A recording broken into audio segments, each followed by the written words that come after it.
This Yellowstone Spring's rhythmic thump makes it a geothermometer.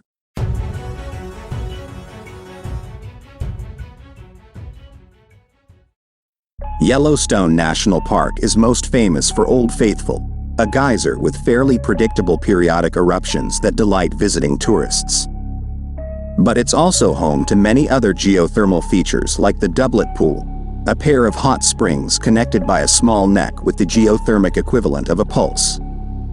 The pool thumps every 20 to 30 minutes, causing the water to vibrate and the ground to shake.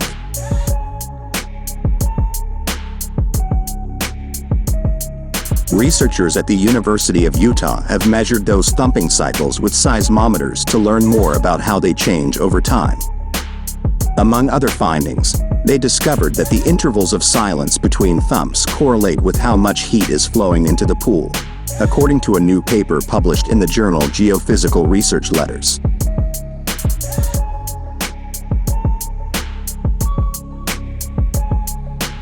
"We knew Doublet Pool thumps every 20 to 30 minutes, said co-author Fan Kai Lin, a geophysicist at the University of Utah.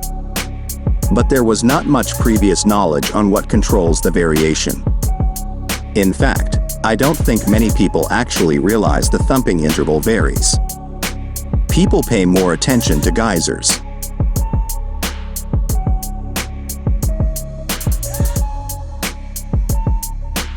Yellowstone's elaborate hydrothermal system is the result of shallow groundwater interacting with heat from a hot magma chamber.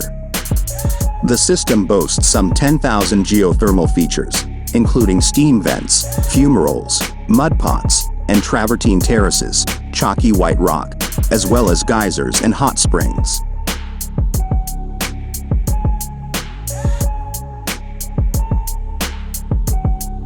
In the case of geysers, high pressures keep the deep water from boiling over.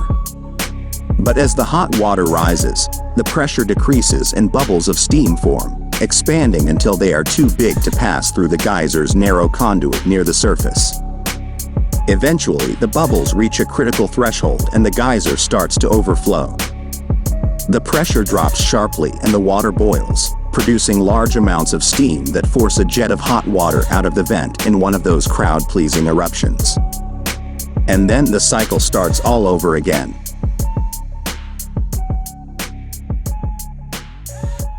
By contrast, most hot springs maintain a fairly stable hydrodynamic balance. Superheated water cools as it reaches the surface, sinks, and is replaced by hotter water from below, so the water never reaches the required temperature needed to set off an eruption. However, some hot springs, like Doublet Pool and Iodine Pool in New Zealand, have those mysterious periodic thumps that resemble a geyser's periodic eruption pattern. When bubbles of heated water vapor reach the cool upper parts of the conduit, they collapse suddenly with a thump. By studying Doublet Pool, Lin and his co-authors hope to learn more about the dynamic hydrothermal processes of Yellowstone. They specifically wanted to explore what controls the variations that occur during geyser eruption or hot spring thumping cycles, so they decided to focus on measuring the intervals of silence between thumps.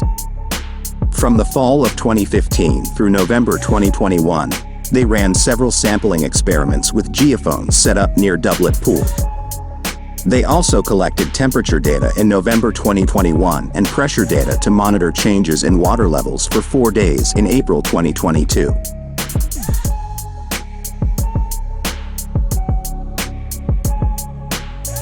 Lin et al. Found that the silence intervals varied not just year by year, but hour by hour or day by day. For instance, the interval was around 30 minutes in November 2016, but just 13 minutes in September 2018, increasing to about 20 minutes by November 2021. It just so happens that on September 15, 2018, nearby Ear Spring erupted for the first time since 1957, and afterward, Doublet Pool's water boiled. All that heat and pressure had decreased by 2021, for the authors, so Doublet Pool's interval of silence started to return to its normal 30-minute span.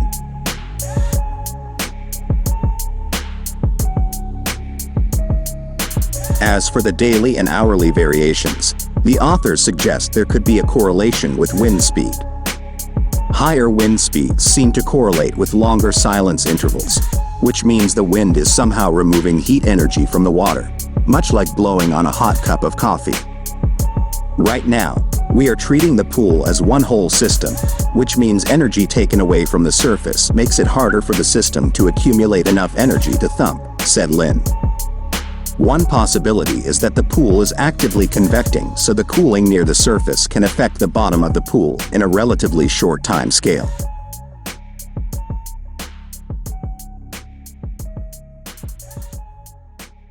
The authors were also able to calculate the heating rate and amount of heat needed to trigger thumping at Doublet Pool. About 3 to 7 megawatts of energy, the equivalent of the energy output of 100 household furnaces. This, in turn, enables them to use the silence interval as a thermometer, measuring how much heat is coming into the pool. More heat equals shorter intervals,